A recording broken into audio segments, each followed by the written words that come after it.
ሰላም እንዴት ቆያችሁ? በዛሬ ፕሮግራም ደግሞ የምናየው ካቻፕ እንዴት አድርገን በቤታችን ውስጥ በቀላሉ እንደምንሰራ ነው። ካቻፕ ለመስራት የሚያስፈልገን ቲማቲም ነው በዋነኝነት። ቲማቲሙ ደግሞ በጣም የበሰለ መሆን አለበት። ይህ ቪዲዮ ላይ የምታዩት ራሱ ትንሽ ቀረት ይሏል፣ ግን በሰል ያለ ቲማቲም ካገኛችሁ የምታወጡት አውትፑት ቆንጆ ይሆንላቸዋል። ስለዚህ ቲማቲማችንን እንጨምራለን። ከዛ ደግሞ ውሃ እንጨምራለን። 4 ፍሬ ነጭ ሽንኩርት፣ ከዛ ደግሞ ቀይ ሽንኩርት እናደርጋለን። ቀይ ሽንኩርቱን አንከትፎም፣ እንደዚሁ ገርደፍ እንዳለ 2 ቦታ ሰንጥቀን ነው የምናስገባው። ምክንያቱም መጨረሻ ላይ ስለምናወጣው ለጣዕም ብቻ ከሱ ላይ የተወሰነ ጣዕም ብቻ መውሰድ ስለምንፈልግ ነው። ስለዚህ እንደዚህ እናደርግና እናበስለዋለን።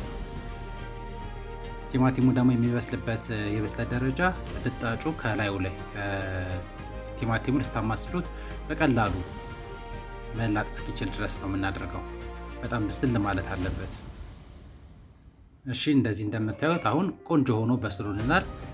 ይህንን ቅድም ያስገባነውን ቀይ ሽንኩርቱን እናወጣዋለን።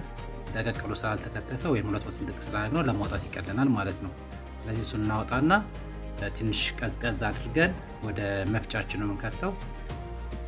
ከዛ መፍጫችን ውስጥ ከከተትነው በኋላ በደንብ እንፈጨዋለን። አልፈጭ ወይ መፍጫው ካስቸገራችሁ ምናልባት ትንሽ ሙቅ ውሃ ጠብ ማድረግ ይቻላል፣ ሳይበዛ። ግን ልክ እንደዚህ እንደምታዩት መፍጫው በራሱ የሚፈጨው ከሆነ ወይም ውሃው ካላነሰው ቆንጆ ነው። ድንገት ካነሰው ግን ትንሽ ሙቅ ውሃ ጠብ እያደረጋችሁ መፍጫው መፍጨት ሲጀምርላችሁ ትተውትና ልክ እንደዚህ በራሱ ቅጥና አድርጎ ይፈጭላችኋል። ከዛ ፈጭተን ከጨረስን በኋላ ድስታችንን እሳት እንለኩስና ማጥለያ አድርገን እናጠለዋለን። የምናጠለው የቲማቲሙ ፍሬ ይኖራል፣ የቲማቲሙ ልጣጭ፣ ያልተፈጩ ነገሮች ካሉ በዚህ መንገድ ስለምናጠለው በኋላ ላይ ስሙዝ የሆነ ቴክስቸር እንድናገኝ ካቻፓችን ላይ እናጠለዋለን በማጥለያ። ስናጠለው ደግሞ በማማሰያ እንደዚህ እንደምታዩት መሰል እያደረግነው እናጠለዋለን። ከዛ እስኪወፍርልን ድረስ ቲማቲማችንን እናማስለዋለን።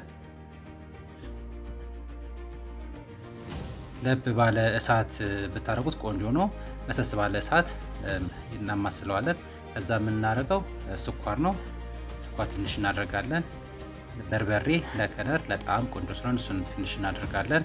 ከዛ በማስከተል ደግሞ የተወሰነች ጨው እንጨምራለን። በመጨረሻም ደግሞ አቸቶችን እንጨምራለን። አቸቶ ከሌለን ሎሚን ማድረግ እንችላለን፣ መጠቀም እንችላለን። ከዛ እሱን ከጨመርን በኋላ አሁን እዚህ እንደምስል ላይ እንደምታዩት እንደዚህ በማመሳሰያ ስታደርጉት ራሱ የመቆም ባህሪ ያለው ጠንከር ብሏል ማለት ነው፣ አይሯሯጥም። ስለዚህ ደርሷል ማለት ነው።